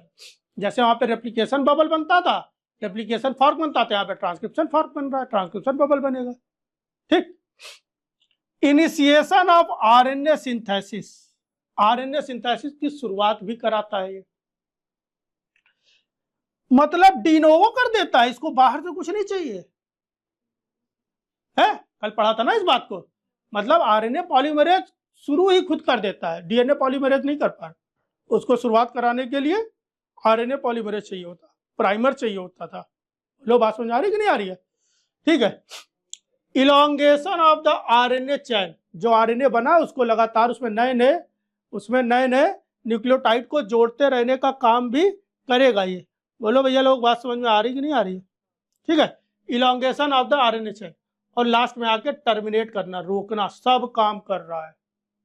ये बहुत बढ़िया सर्विस मिल रही है भैया।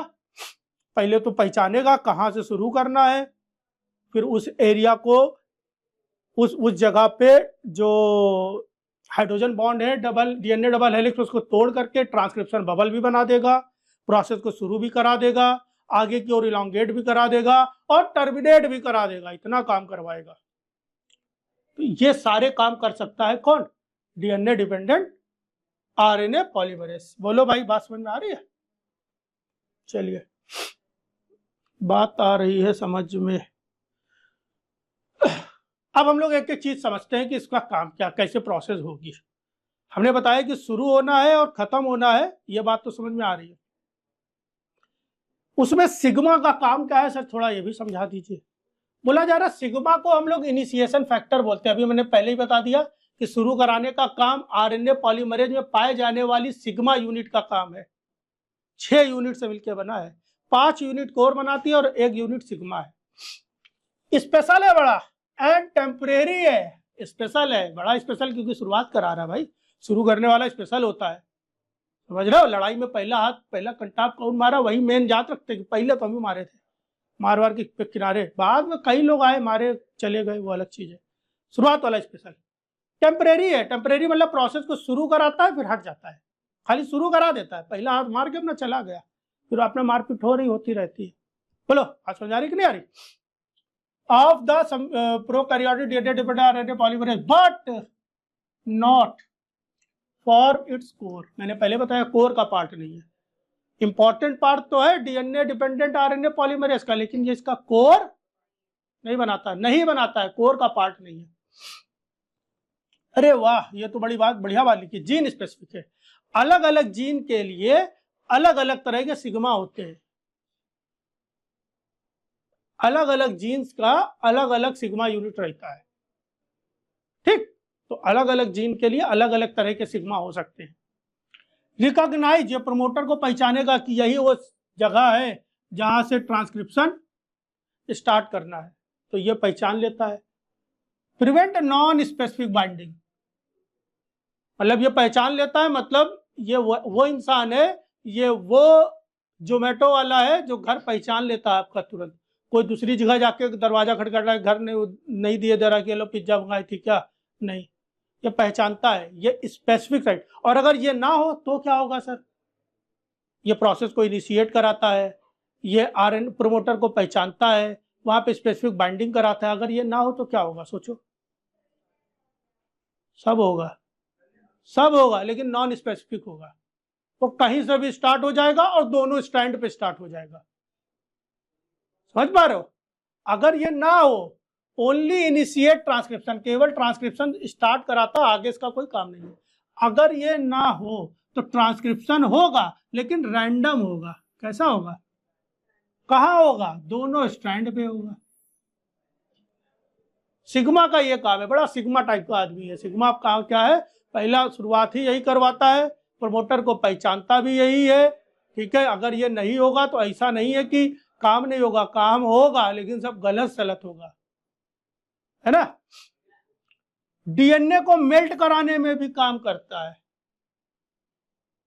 मैंने बोला ना कि डीएनए को मेल्ट कराने, मेल्ट का मतलब डबल हेलिक्स जो है डीएनए, उसके हेलिक्स को तोड़ने का काम भी ऐसे रेप्लिकेशन, सॉरी ट्रांसक्रिप्शन बबल बनाने का काम भी यही करता है। मैंने बताया ना, डीएनए रेप्लिकेशन में तो हेलिकेज था, यहाँ पे हेलिकेज नहीं है, यहाँ पे ये खुद ही करे दे रहा है। बोलिए भैया, बात समझ आ रही कि नहीं आ रही? तो डीएनए को मेल्ट कराने का काम भी कौन कराता है? सिग्मा। अगर पूछा जाए कि आरएनए पॉलीमरेज में कौन कराता है, तो बोलोगे सिग्मा यूनिट करवाता है। ठीक, बड़ा काम कर रहा है तो, और शुरुआत करा के अपना चल देता है। ये बड़ा महापुरुष है ना, काम कर देता है, लोगों का भला करता है, चला जाता है कि भाई मैं तो चलता हूँ, दुआओं में याद रखना, है ना, चल देता है। अब बात आती है टर्मिनेशन फैक्टर। प्रोसेस खत्म कहाँ पे सर हो, ये कैसे पता चलेगा? प्रोसेस खत्म कैसे होगी, ये कैसे पता चलेगा? क्योंकि डीएनए रेप्लिकेशन के केस में तो मान के चला कि सर अगर डीएनए रेप्लिकेशन हो रहा है ऐसे, है ना, मान लिया अगर हमने यहाँ से शुरू किया है प्रोसेस, तो यहाँ आते आते खत्म तो हो ही जाएगा। जब डीएनए खत्म तो प्रोसेस खत्म। सोचो भाई, डीएनए खत्म तो प्रोसेस खत्म हो गई, रेप्लिकेट। लेकिन आरएनए रेप्लिकेशन में सर आप बता रहे हो कुछ अलग कहानी बता रहे हो आप। क्या बता रहे हो आप? आरएनए एप्लीकेशन में बता रहे हो केवल यहीं तक का ही ट्रांसक्रिप्शन होना है, तो कैसे पता चलेगा कि प्रोसेस को यहीं पे रोकना है? तो बोला गया ये जो होता है वो रो पे डिपेंड होता है। भैया जैसे रोने लगोगे बात काम रोक दिया जाएगा। अभी एकदम से पीछे से बाल हिला के ऐसे रोने लगे तो क्या होगा, अभी तुरंत क्लास रुक जाएगी? नहीं रुकेगी, तुरंत रुक जाएगी भाई। तो रो याद रखना, रो से मतलब टर्मिनेशन फैक्टर, कि अगर कोई रोने लगा तो टर्मिनेशन। फिर सर रोना ही जरूरी है क्या? अगर हम एकदम से दीवार पकड़ पकड़ के ऊपर ऐसे चढ़ने लगे, ऐसे पैर वाल उल्टे कर ले, तो भाई तब भी रुक जाएगा। तो दो तरह से रुक सकता है, एक तो रो डिपेंडेंट भी हो सकता है, क्लास दो ही तरीके से रुक सकती है, और दूसरा इंडिपेंडेंट भी हो सकता है। बोलो भाई, आपके एनसीईआरटी में केवल रो दिया हुआ है, लेकिन क्वेश्चन 2018 में रो इंडिपेंडेंट वाला भी आ गया है। मतलब दोनों कॉन्सेप्ट क्लियर होगा तब ही सही हो पाएगा। तो रो डिपेंडेंट भी हो सकता है, रो इंडिपेंडेंट भी हो सकता है, दोनों तरह से होता है। एनसीईआरटी में रो डिपेंडेंट ही दिया हुआ है। क्या होता है सर ये रो डिपेंडेंट? तो मानते हैं जैसे डीएनए है, ऐसे ये बड़ा इंपॉर्टेंट कॉन्सेप्ट है, ध्यान दो।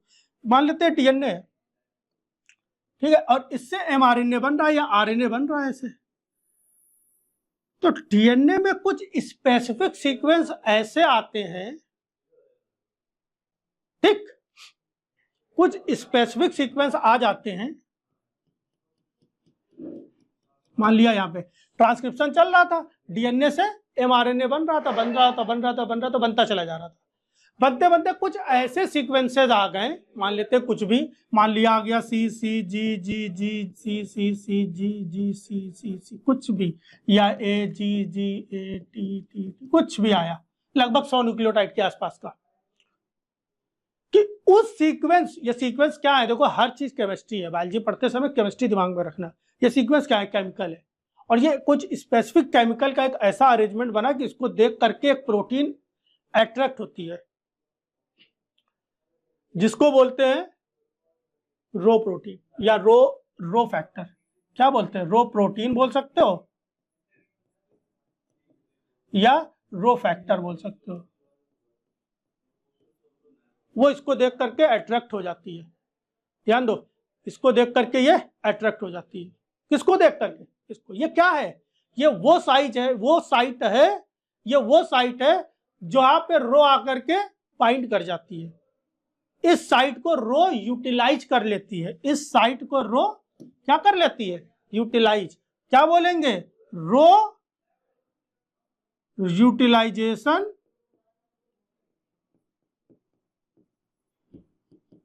साइट बोल देना। अरे सर बड़ा शॉर्टकट बोलिए ना, तो रट साइट। क्या? रट साइट। बोलो भाई, बात समझ आ रही कि नहीं आ रही है? अब टर्मिनेशन फिर से एक बार सोचते हैं। टर्मिनेशन क्या होता है? टर्मिनेशन एक ऐसी प्रोसेस है जहां पे ट्रांसक्रिप्शन प्रोसेस रुक जाती है। सर ये कैसे रुक जाती है? ये दो तरह से रुक सकती है, एक रो डिपेंडेंट मैनर में और एक रो इंडिपेंडेंट मैनर में।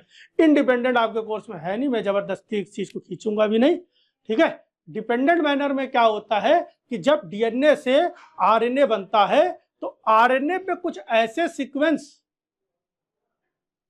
आते हैं, कोड होते हैं जो डीएनए के कॉम्प्लीमेंट्री होते हैं, लेकिन आरएनए पे कुछ ऐसे सीक्वेंस आ जाते हैं जिस सीक्वेंस में आकर के रो प्रोटीन आके बाइंड कर जाती है। इन सीक्वेंस से बनने वाली साइट को रट साइट या रो यूटिलाइजेशन साइट कहते हैं, और इनके बाइंडिंग होने से ये ट्रांसक्रिप्शन जो है, जो एमआरएनए है ऐसे जा रहा था वो ऐसे टूट जाता है, टूट के अलग, प्रोसेस टर्मिनेट। बोलो भैया, बात समझ में आ रही कि नहीं आ रही है? सिग्मा फैक्टर, ठीक है। तो एक हो गया sigma, also called initiation factor, termination factor, ये हो गया। रिमेन अटैच्ड विद आरएनए, ध्यान दो, remain attached with RNA polymerase after termination, ध्यान देना है। रो फैक्टर टर्मिनेशन के बाद भी अटैच रहता है, जबकि इनिशिएटर फैक्टर जो है वो इनिशिएट करने के बाद तुरंत हट जाता है, ठीक है। ये रट साइट को रिकॉग्नाइज करता है, जिसको रो यूटिलाइजेशन साइट कहते हैं, एंड टर्मिनेट द ट्रांसक्रिप्शन। बड़ा आसान था ये तो सब, ठीक है। ये देखो आपके एनसीईआरटी की एक फोटो दी गई है, पढ़ लेते हैं। ये छोटा सा डीएनए का डबल हेलिक्स है, ये सिग्मा थोड़ा हाईलाइट करके दिखला दिया गया है। सिग्मा यूनिट जो है आरएनए पॉलीमरेज का ही पार्ट है, आकर के बाइंड किया, पहचान गया कि यही वो इनिशिएटर साइट है जिसको हम लोग बोल सकते हैं प्रोमोटर रीजन है, यही वो प्रोमोटर रीजन है। और उस प्रोमोटर रीजन को मेल्ट करा, जैसे मेल्ट किया देखो सिग्मा अलग हो गया, सिग्मा डिटैच हो गया, सिग्मा क्या हो गया, डिटैच हो गया, सिग्मा डिटैच हो गया, आरएनए पॉलीमरेज आगे बढ़ता जा रहा है और उसके कॉम्प्लीमेंट्री एक आरएनए बनाता जा रहा है। ये आरएनए है, ये आपका क्या है, आरएनए, आरएनए बनाता चला जा रहा। अल्टीमेटली क्या हुआ, रो आया, रो आकर के जुड़ जाता है, अटैच हो जाता है, अटैच करके इस चीज को टर्मिनेट कर देता है। ध्यान देना है कि आरएनए रो यूटिलाइजेशन साइट कहां पे पाई जाती है, एमआरएनए पे, डीआरएनए का पार्ट नहीं, सॉरी डीएनए का पार्ट नहीं है, एमआरएनए का पार्ट है। रो यूटिलाइजेशन साइट एमआरएनए का पार्ट है, डीएनए का पार्ट नहीं है। वो डीएनए के कॉम्प्लीमेंट्री होता है बस। कॉम्प्लीमेंट्री का मतलब सेम नहीं होता है, कॉम्प्लीमेंट्री मतलब होता है जस्ट अपोजिट। ठीक,